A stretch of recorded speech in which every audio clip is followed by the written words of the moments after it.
अच्छा जी, अस्सलाम वालेकुम बच्चों, क्या हाल है।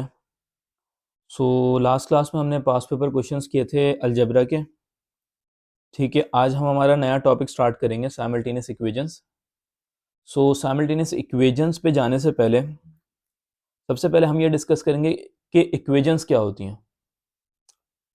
ठीक है, तो इक्वेशंस हमने पहले भी डिस्कस की थी, अगर आप लोग को याद हो मैंने इक्वेशंस और एक्सप्रेशन दोनों का डिफरेंस बताया था। यू रिमेंबर, इक्वेशंस और एक्सप्रेशन का डिफरेंस बताया था। इक्वेशंस और एक्सप्रेशन में क्या डिफरेंस था कि एक्सप्रेशन के अंदर इक्वल्स टू नहीं आता और इक्वेशंस के अंदर इक्वल्स टू आता है। एक चीज तो आपको पता है कि इक्वेशन जब होगी जब आपके पास इक्वल्स टू का साइन होगा। आज हम ये डिस्कस करेंगे कि इक्वेशंस होती क्या है। ठीक है, साइमल्टेनियस इक्वेशंस डिस्कस करेंगे, उससे पहले हमें ये पता होना चाहिए कि इक्वेशंस क्या होती हैं। तो साइमल्टेनियस इक्वेशन सॉल्व करने के लिए हमें ये तो पता होना कि इक्वेशंस क्या है। तो इक्वेशंस की एक बात तो ये है कि उसके अंदर इक्वल्स टू साइन हो। ठीक है, ये तो हमने सीख लिया था। इक्वेशंस के अंदर दूसरी चीज आपको ये पता होनी चाहिए कि it should consist a variable. Equation के अंदर क्या होना चाहिए, वेरिएबल होना चाहिए। एक तो इक्वल्स टू की साइन होनी चाहिए जो हमने पहले भी डिस्कस की थी, एक वेरिएबल होना जरूरी है, और थर्ड थिंग उसमें कांस्टेंट होना भी बहुत जरूरी है। फॉर एग्जांपल, अच्छा पहले हम ये लिख लें कि इक्वेशंस क्या होती हैं। Equation it should consist of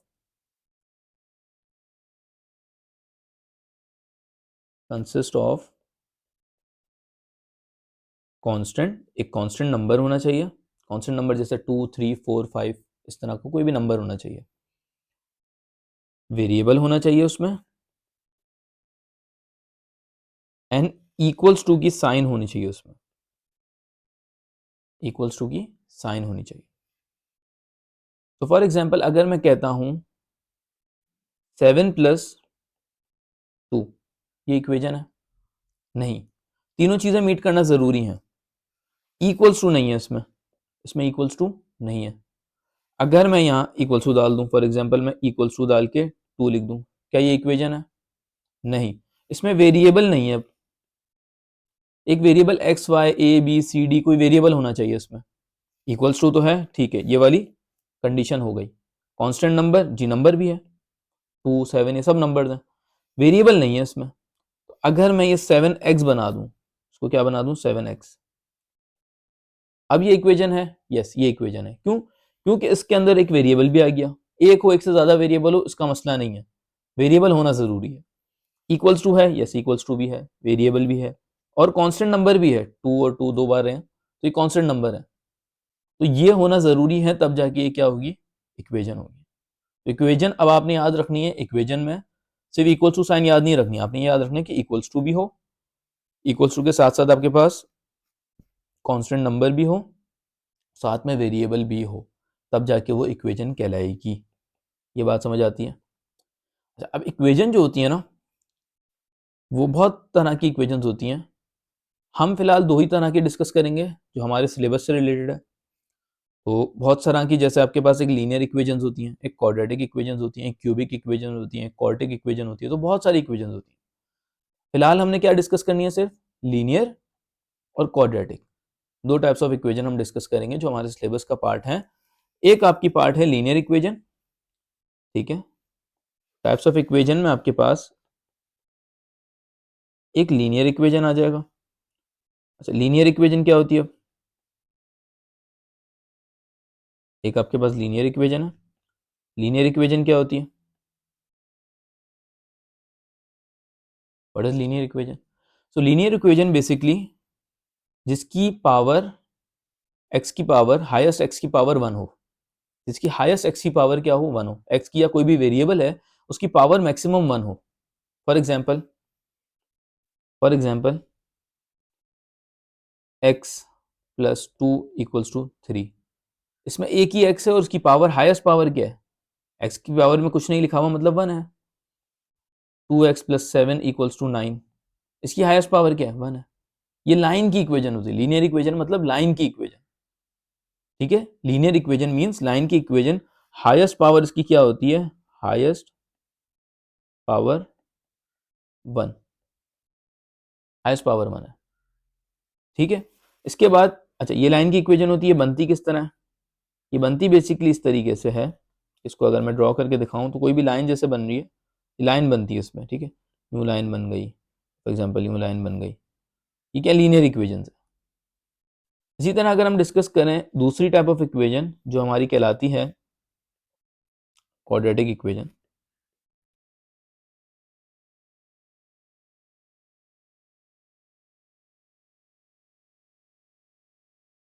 quadratic equations क्या होती हैं? जिनकी हाईएस्ट पावर, जिनकी हाईएस्ट पावर 2 हो, हाईएस्ट पावर क्या हो? 2 हो। जैसे इसकी एग्जांपल ले लेते हैं, x square plus 5 equals to 9, ठीक है, 2x स्क्वायर प्लस 5x प्लस 7 इक्वल्स टू 0। क्वाड्रेटिक इक्वेशन हमने डिस्कस किया था ना अलजेब्रा में भी, उसमें क्या था, इस तरह के फॉर्म में थी और इसमें हाईएस्ट पावर क्या थी? 2। हमने कोई भी ऐसी इक्वेशन नहीं देखी जिसकी पावर 3 हो, और वो देखी है तो उसको हमने क्वाड्रेटिक नहीं कहा, ठीक है। तो हाईएस्ट पावर इसकी 2 है। हाँ, इसकी पावर 1 भी है, 5x की पावर 1 भी है, मगर हाईएस्ट क्या है? हाईएस्ट सिर्फ 2 है, तो ये क्वाड्रेटिक इक्वेशन है, ठीक है। और ये वाली जिसमें आपकी हाईएस्ट पावर 1 है, तो ये आपकी क्या है?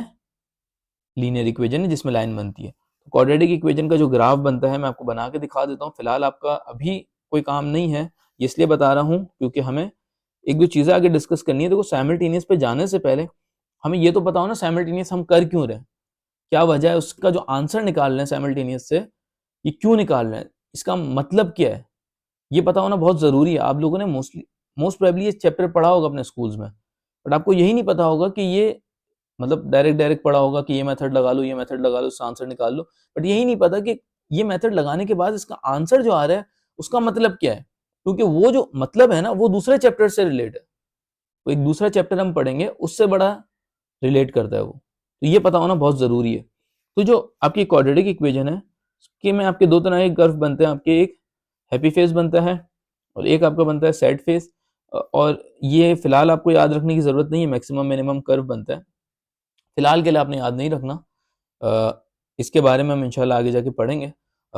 इतनी ज़्यादा नॉलेज भी इसकी नहीं है ओ लेवल मैथ्स में, आपकी क्या कहते हैं एएस लेवल मैथ्स में आपकी क्वाड्रेटिक इक्वेशंस का पूरा एक टॉपिक है क्वाड्रेटिक्स का, उसमें इसकी अच्छी खासी नॉलेज है। तो ये आपका है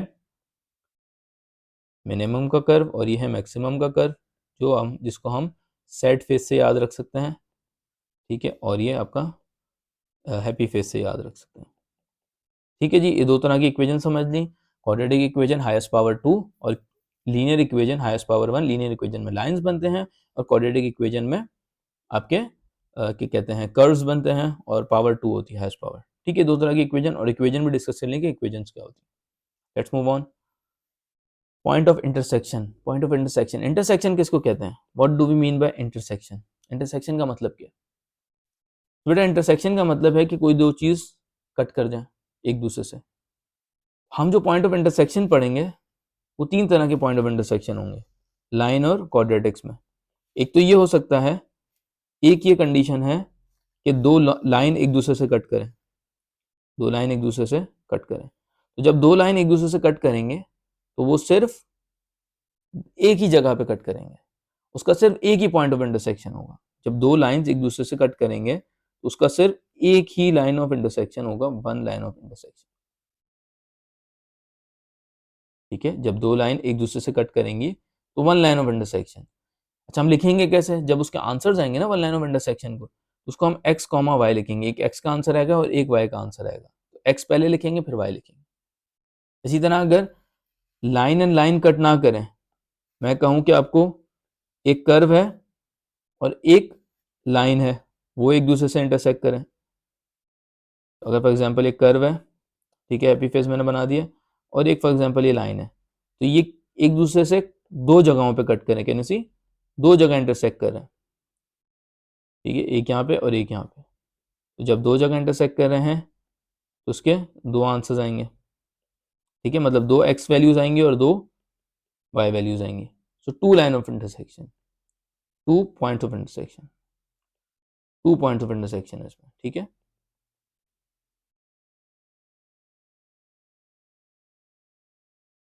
अच्छा, जब दो पॉइंट्स ऑफ इंटरसेक्शन होंगे तो एक को हम x कॉमा वाई लिखेंगे और दूसरे वाले को, मतलब एक x कॉमा वाई होगा और एक आपका दूसरा वाला x2 कॉमा y2, ठीक है। और तीसरी लाइन ऑफ इंटरसेक्शन जो होती है, मतलब पॉइंट ऑफ इंटरसेक्शन जो होते हैं, वो ये हो सकते हैं कि दोनों कर्व एक दूसरे से इंटरसेक्ट करें। तो जब दोनों कर्व एक दूसरे से इंटरसेक्ट करेंगे तो कितनी लाइन ऑफ इंटरसेक्शन होंगी, कितने पॉइंट्स ऑफ इंटरसेक्शन होंगे? तो जब दो कर्व एक दूसरे से इंटरसेक्ट करेंगे तब भी सिर्फ दो पॉइंट्स ऑफ इंटरसेक्शन होंगे। एक ये हो रहा है, ठीक है, और एक ये हो रहा है।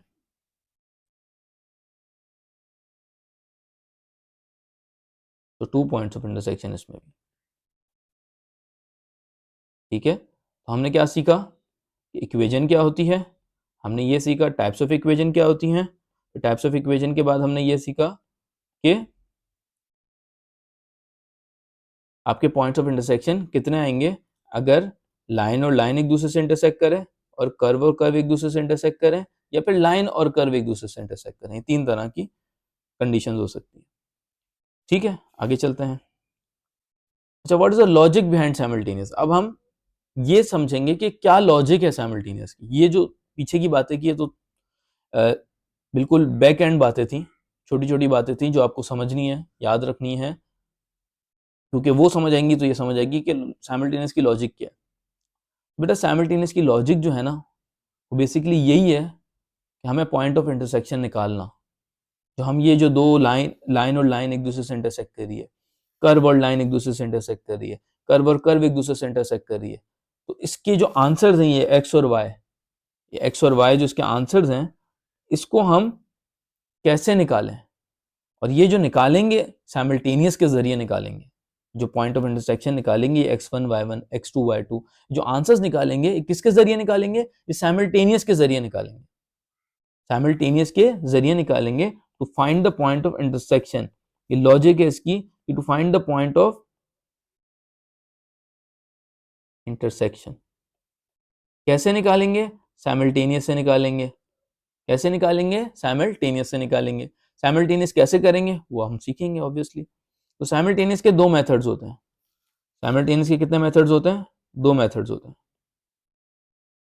पहला मेथड एलिमिनेशन,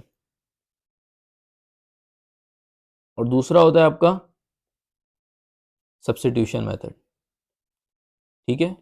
वैसे तो साइमल्टेनियस का एक और मेथड है ग्राफिकल मेथड, जो ग्राफ से सॉल्व हो सकता है। जो हम थर्ड मेथड जो है हम ग्राफ ऑफ फंक्शंस में थोड़ा सा डिस्कस करेंगे उसको। फिलहाल अभी हमें दो मेथड याद रखना है, तीसरा जो है ग्राफिकल मेथड, वो हम ग्राफ ऑफ फंक्शंस के टॉपिक में इंशाल्लाह आगे जाके देखेंगे। अच्छा, दोनों में फर्क क्या है, दोनों में फर्क हम देखेंगे, दोनों मेथड सीखेंगे। बट एलिमिनेशन मेथड जो है ना, वो हमेशा जब ये जो लाइन और लाइन इंटरसेक्ट कर रही है ना, ये वाली चीज, इसमें यूज हो सकता है। एलिमिनेशन मेथड ये जो दो चीजें हैं ना, बाकी दो चीजें ये वाली, इनमें यूज नहीं हो सकता।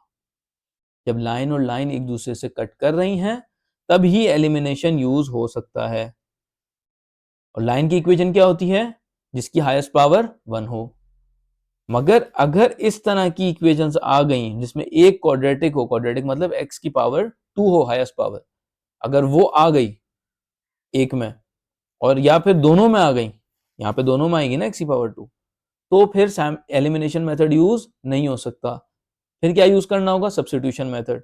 अच्छा, सब्स्टिट्यूशन मेथड सिर्फ इन दोनों में यूज होगा, नहीं, ऐसा नहीं है कि सिर्फ सब्स्टिट्यूशन भी इन दोनों में यूज होगा। सब्स्टिट्यूशन सबके लिए यूज हो सकता है, सब्स्टिट्यूशन तीनों के लिए यूज हो सकता है।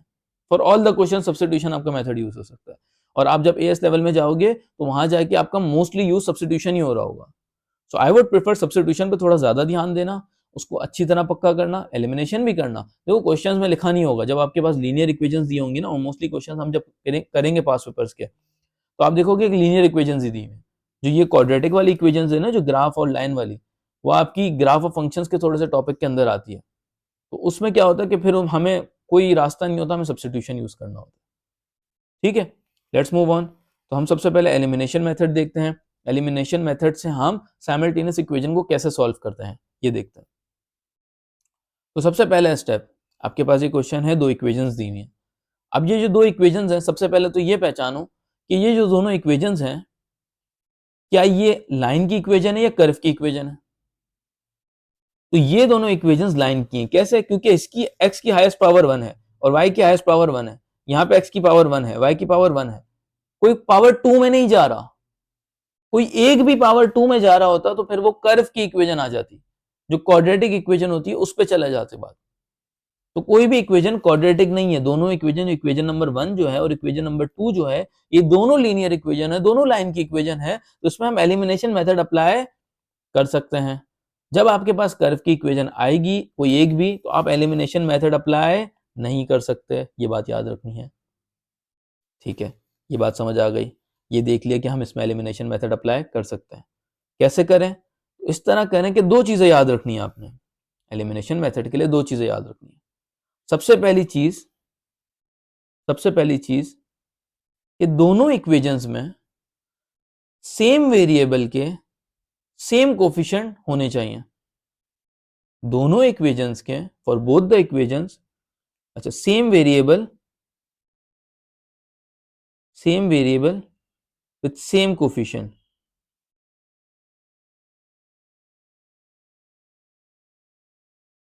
For both the equations.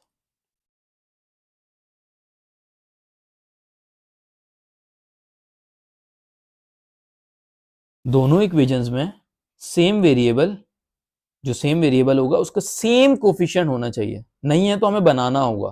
कैसे बनाएंगे वो भी देखेंगे। एक तो ये कंडीशन हो गई, दूसरी वो जो सेम वेरिएबल की सेम कोफिशिएंट है, सेम वेरिएबल का सेम कोफिशिएंट है दोनों इक्वेशन में, उसकी साइंस डिफरेंट होनी चाहिए। नंबर सेम होना चाहिए, साइंस डिफरेंट होनी चाहिए। ये दो चीजें।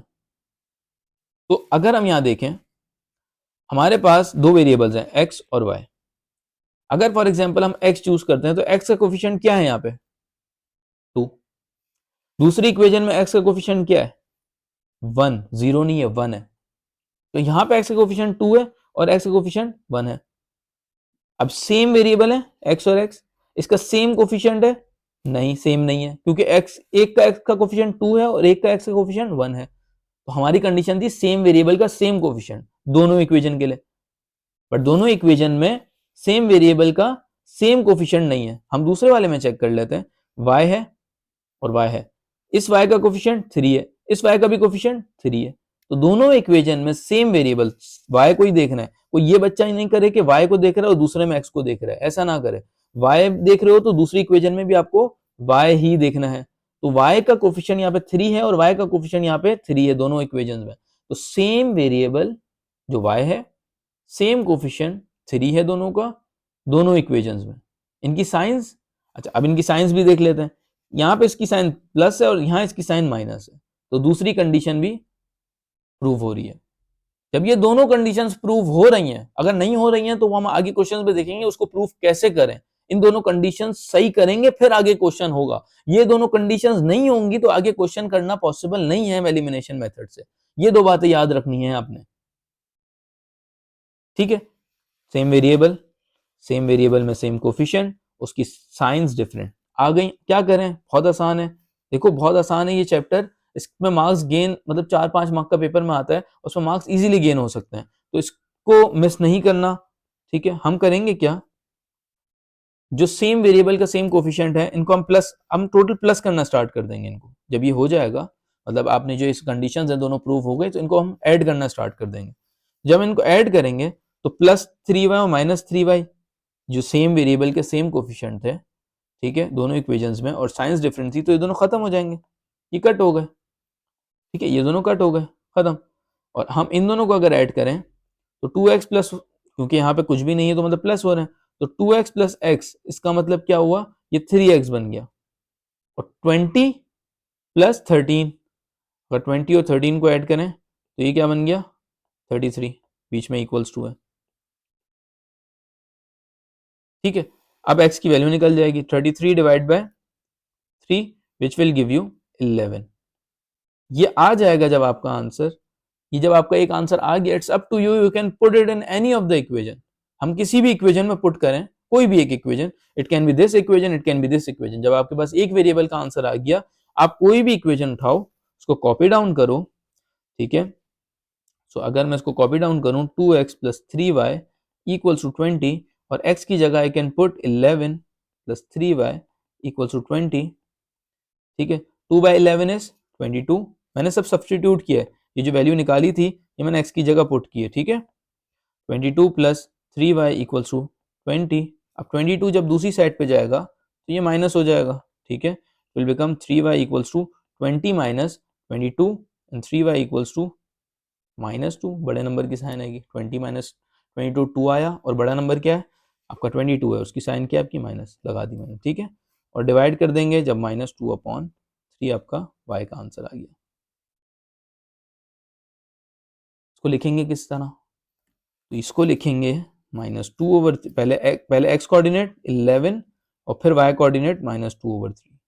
ये आपकी क्या है, ये जो दोनों लाइंस थी क्वेश्चन में, इनके पॉइंट ऑफ इंटरसेक्शन के ये किस पॉइंट पे इंटरसेक्ट कर रहे हैं, ये किस पॉइंट पे इंटरसेक्ट कर रहे हैं, ये बात समझ आती है नहीं? तो ये इन पॉइंट पे इंटरसेक्ट कर रहे हैं, इन कोऑर्डिनेट्स पे इंटरसेक्ट कर रहे हैं।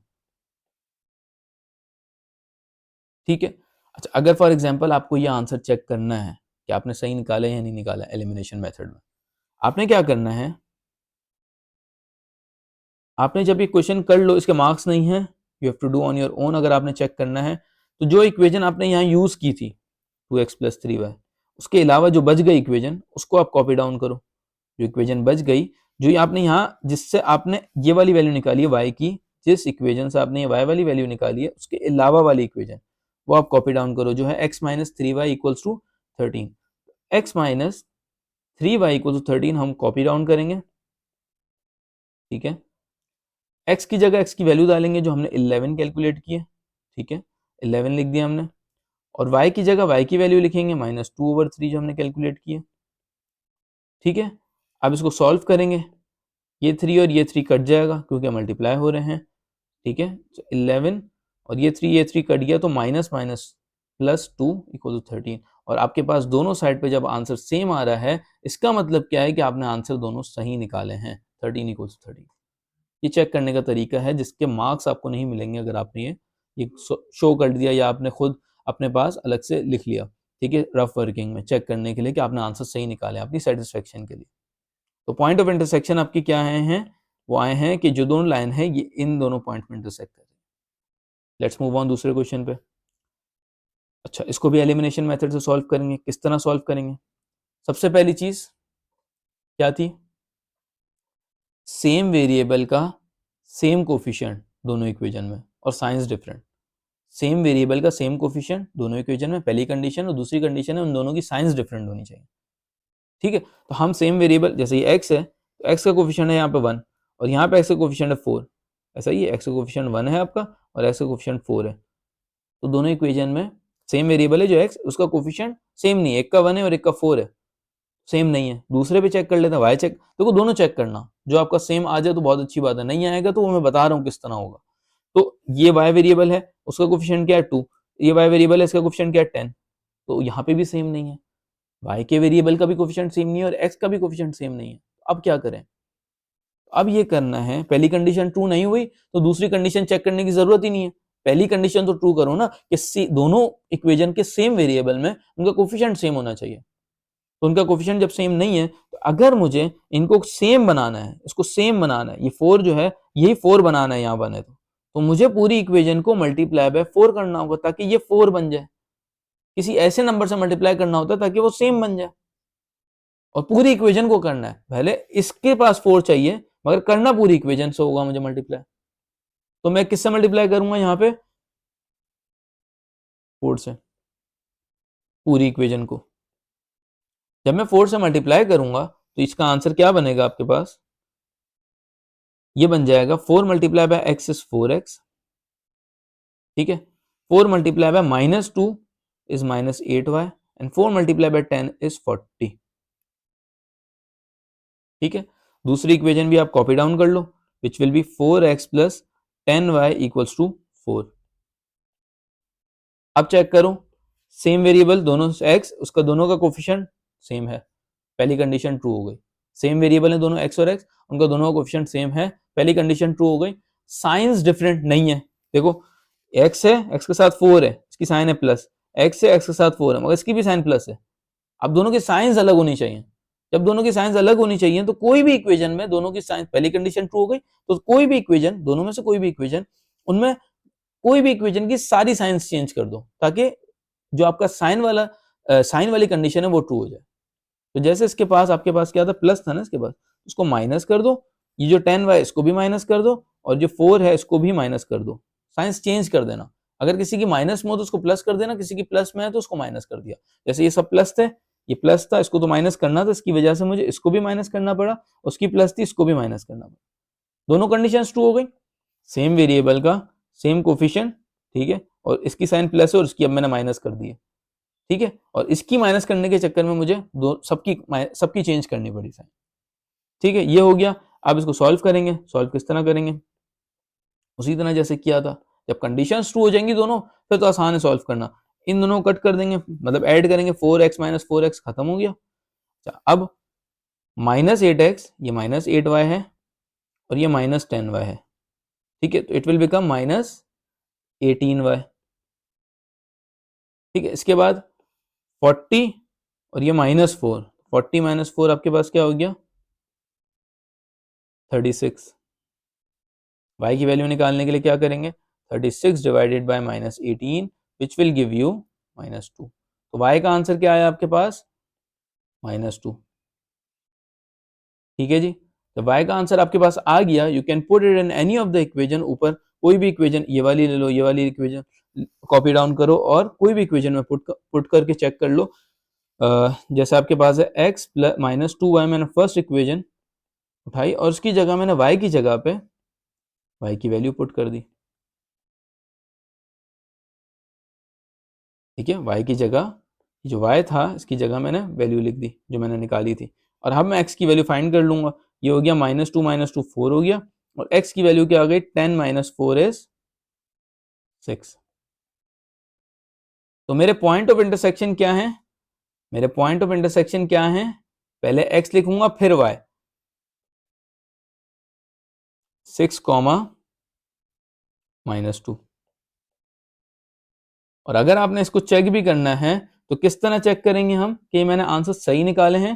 तो इस आंसर को सही निकाले हैं ये चेक करने के लिए जो इक्वेशन आपने यहाँ यूज किए, कौन सी इक्वेशन यूज की है, ये वाली इक्वेशन यूज की आपने यहाँ पे, राइट, ये वाली इक्वेशन यूज की है ना आपने। तो हम इसके अलावा वाली इक्वेशन को कॉपी डाउन करेंगे, जो इक्वेशन यूज नहीं की ना, 4x plus 10y equals to 4, 4x plus 10y equals to 4, उसको कॉपी डाउन करेंगे और उसमें हम चेक करेंगे, उसमें हम वैल्यू पुट करेंगे x और y की। तो x हमारे पास क्या था, x हमने निकाला था 6 और y हमने कैलकुलेट किया था -2, ठीक है। तो 4 6 24 -20 equals to 4 and 4 equals to 4 आ रहा है, मतलब आपने आंसर सही निकाले हैं। ये सब अपनी वर्किंग के लिए कि मैंने सही किया, अपनी सेटिस्फेक्शन के लिए। यहाँ तक सबको क्लियर है? लेट्स मूव ऑन, एक और क्वेश्चन करते हैं ताकि मजीद क्लियर हो जाए आपको।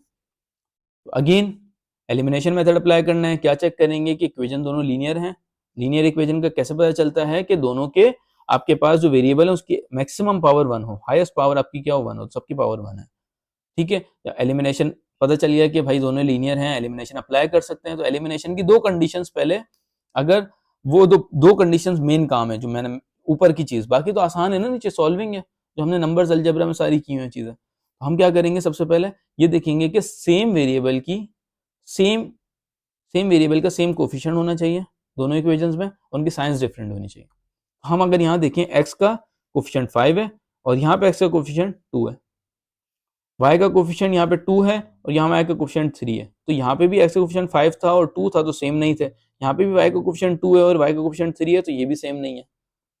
तो पहली कंडीशन ही ट्रू नहीं हो रही तो दूसरी पे जाएंगे ही नहीं। तो पहली कंडीशन क्या थी, दोनों सेम वेरिएबल के कोफिशिएंट दोनों सेम होने चाहिए। तो सेम वेरिएबल का सेम कोफिशिएंट सेम होना चाहिए, ठीक है। ये जो दोनों वेरिएबल हैं इनके कोफिशिएंट सेम होने चाहिए। तो हम इधर we can make this as same और इधर we can make y as same, ठीक है। तो मुझे मसला नहीं मैं x को सेम बनाऊं या y को सेम बनाऊं मल्टीप्लाई करके, जो मैंने बताया।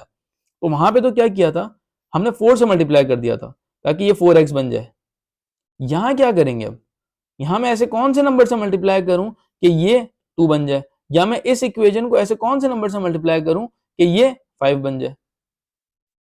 तो ऐसा कोई नंबर नहीं है जिसको मैं 2 से मल्टीप्लाई करूं। आई मीन ऑब्वियसली अगर आप 2 को 2.5 से करोगे तो हो सकता है, बट पॉइंट्स के अलावा कोई इंटीजर नंबर नहीं है कि मैं मल्टीप्लाई कर सकूं। तो मैं क्या करूंगा कि इस इक्वेशन में ये वाला 2 मल्टीप्लाई कर दूंगा और इस इक्वेशन में ये वाला 5 मल्टीप्लाई कर दूंगा। ठीक है, मतलब इस इक्वेशन पे ये जो 2 था ये मैं यहाँ मल्टीप्लाई कर दूं। जब ऐसे दोनों सेम, कोई मल्टीप्लाई भी आपको नहीं मिल रहा हो ना, तो आप ये वाला 2 मल्टीप्लाई कर दो पूरी इक्वेशन से। तो इसको मैंने मल्टीप्लाई बाय 2 कर दिया और ये इक्वेशन में, ये दूसरी वाली इक्वेशन में ये जो है 5, ये दूसरी इक्वेशन से मल्टीप्लाई कर दिया, मल्टीप्लाई बाय 5, दोनों इक्वेशन में मल्टीप्लिकेशन की। इससे क्या होगा देखना, खुद ही सेम बन जाएगा। जब हम इस इक्वेशन को नीचे उतारें तो आपके पास क्या बनेगा, पहली इक्वेशन बन जाएगी 10x, 5 2 से 10, फिर 2 से मल्टीप्लाई करेंगे, 2 बाय 2 इज 4y और 7 bye 2 is 14।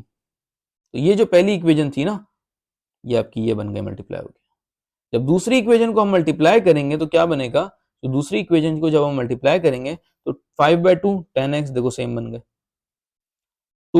3 by 5 is -15y and 18 by 5 is 90। अब क्या हो गया, जो बनाने थे सेम, सेम वेरिएबल के कोफिशिएंट सेम हो गए। दूसरी कंडीशन क्या है, साइंस इनकी डिफरेंट होनी चाहिए। इनकी साइंस क्या है, इसकी प्लस है, इसकी साइन क्या है, इसकी भी प्लस है। साइंस डिफरेंट तो नहीं है। तो साइंस डिफरेंट का दूसरा तरीका क्या बताया था कि साइंस सही डिफरेंट करो, किस तरह करो कि जब प्लस है तो माइनस कर दो, पूरी इक्वेशन में साइन चेंज कर दो। ये माइनस है तो उसको प्लस कर दो, और 90 वाला प्लस है तो उसको भी माइनस कर दो। ठीक है जी, जब ये हो जाएगा तो अब 10x माइनस 10x खत्म हो गया, 10x माइनस 10x क्लियर खत्म। इसके बाद 4y प्लस 15y, क्योंकि ये 4y है और 15 के पास अब प्लस है, माइनस नहीं है, तो 4y plus 15y is 19y and 14 minus 90, 14 minus 90 जो है वो माइनस 76। 14 माइनस 90 अगर आप कैलकुलेट करो क्या बनता है, 14 माइनस 90 ये बनता है माइनस 76। ठीक है, अब y की वैल्यू निकालने के लिए माइनस 76 डिवाइडेड बाय 19, और y की वैल्यू क्या आ रही है, 19 बाय 4 माइनस 4। आपकी y की वैल्यू क्या आ गई, -4। जब ये आ जाएगा तो you can put this in any of the equation, इधर फर्स्ट इक्वेशन इधर second equation, it's up to you. तो मैं सेकंड इक्वेशन में पुट कर रहा हूं, जो आसान हो उसमें पुट कर दो। 2x minus 3y equals to 18, तो 2x minus 3y equals to 18, और y की जगह y की वैल्यू सब्सटीट्यूट करेंगे जो हमने कैलकुलेट की है। तो y की जगह ये -4 है, ये पुट करेंगे, so it will become 2x minus 3 into -4 is plus 12 equals to 18। ठीक है, x की वैल्यू फाइंड करनी है अब हमने। 12 जब दूसरी साइड पे जाएगा तो 18 माइनस 12, और x की वैल्यू आपके पास 6 और x की वैल्यू आपके पास 3 आ जाएगी। तो पॉइंट ऑफ इंटरसेक्शन क्या हुआ इन दोनों लाइंस के, पॉइंट ऑफ इंटरसेक्शन आपके इन दोनों लाइंस के क्या हुए, पहले x आएगा 3 और फिर y आएगा 3 माइनस। उसको अगर चेक करना है तो हम किस इक्वेशन में पुट करेंगे, हम फर्स्ट वाले, सेकंड वाले में नहीं करेंगे, हम इसमें करेंगे फर्स्ट वाले में, क्योंकि सेकंड वाली इक्वेशन हमने यहाँ यूज कर ली है। हमें इस इक्वेशन में x और y की जगह पुट करना है। तो इस equation 5x plus 2y equal to 7, 5x plus 2y equal to 7 में हम पुट करते हैं, हमारा सेम आ रहा है। लेट्स चेक, रफ वर्किंग में करना है, इसके मार्क्स नहीं है, मैं बार बार रिपीट कर रहा हूँ। 5x plus 2y equal to 7, x की जगह 3 पुट करेंगे और y की जगह -4 पुट करेंगे, और चेक करेंगे अगर दोनों जगह सेम आ जाए तो हमारा आंसर ठीक होगा। तो देखो यहाँ 7 इक्वल टू 7 दोनों जगह सेम आ रहा है, इट मीन्स हमने जो आंसर निकाले हैं पॉइंट ऑफ इंटरसेक्शन 3, -4 ये सही है। ठीक है जी, होपफुली ये क्लियर हो गया होगा। हमने 3 क्वेश्चंस, प्रैक्टिस क्वेश्चन से मैंने आपको ये चीजें क्लियर करा दी। आपने बस ये याद रखना है कि सेम वेरिएबल का सेम कोफिशिएंट दोनों इक्वेशन में होना चाहिए और उनकी साइंस डिफरेंट होनी चाहिए, फिर उन दोनों को कट कर देंगे सिंपली और आंसर निकाल लेंगे। ठीक है, नेक्स्ट क्लास में इंशाल्लाह हम सब्स्टिट्यूशन मेथड देखेंगे, और फिर इंशाल्लाह उससे नेक्स्ट क्लास में हम इसके पास पेपर डिस्कस करेंगे। मोस्टली पास पेपर में 4 to 5 मार्क्स का टेस्ट होता है। ठीक है जी, और ये थोड़ी चीजें समझ लेना, इसकी लॉजिक समझना बहुत जरूरी है, क्योंकि साइमल्टेनियस हम यूज क्यों करते हैं ये पता होना बहुत जरूरी है। और पॉइंट ऑफ इंटरसेक्शन, अगर 2 लाइंस हैं तो हम एलिमिनेशन मेथड यूज कर सकते हैं और उसमें एक ही पॉइंट ऑफ इंटरसेक्शन आएगा। अभी हमने जैसे देखा दो लाइंस थी, दोनों लीनियर थी, उसमें एक एक्स और एक वाई आ रहा था आंसर, ठीक है। और ये जो आपकी जो अगर एक कर्व और एक लाइन होगी या दो कर्व होंगी, जब ये दोनों इंटरसेक्ट करेंगे तो दो दो पॉइंट ऑफ इंटरसेक्शन आएंगे। वो मोस्टली आपके पेपर में पेपर 2 में ही आते हैं। पेपर 2 में बेसिकली ये वाला भी आता है, ठीक है, और ये भी आते हैं, बट मोस्टली और कम भी आते हैं, और मोस्टली आपके जो ये वाली चीज़ें कम भी आती हैं, जो हमें सब्स्टिट्यूशन मेथड से ही मोस्टली सॉल्व करना होता है, और वो आते भी बेसिकली आपके पेपर 2 में, ठीक है, और ग्राफ ऑफ फंक्शंस के साथ मोस्टली मिला के आते हैं। तो उसको फिर इंशाल्लाह ग्राफ ऑफ फंक्शंस वाले टॉपिक में देखेंगे। फिलहाल हम लीनियर वाली इक्वेशंस को ही सॉल्व करेंगे। पास पेपर में भी लीनियर वाली इक्वेशंस ही मोस्टली दिए हैं। ठीक है जी, मिलते हैं इंशाल्लाह नेक्स्ट क्लास में। ये सारी चीज़ें कॉपी डाउन कर लेना और अच्छी तरह इसको देख लेना, ठीक है, ताकि आप लोग को ये चीज़ें क्लियर हों, ठीक है। जब आप आगे के भी क्योंकि मैं जो शुरू के टॉपिक्स पढ़ा रहा हूँ, ये आगे बहुत सारे टॉपिक्स में मिल के आते हैं। मैं बार-बार आपसे ये रिपीट करता हूँ कि जो चैप्टर्स हैं, ये आपने पढ़े हुए भी होंगे, और इनमें मगर जो अब जब आप आगे पढ़ोगे ना दूसरे टॉपिक्स, तो इनकी चीज़ें जो हैं, लॉजिक जो है, जैसे लॉजिक बताइए साइमल्टेनियस की, वो आपके आगे वाले टॉपिक में काम आ रही होगी। ठीक है जी, मिलते हैं इंशाल्लाह नेक्स्ट क्लास में। दुआओं में याद रखिएगा।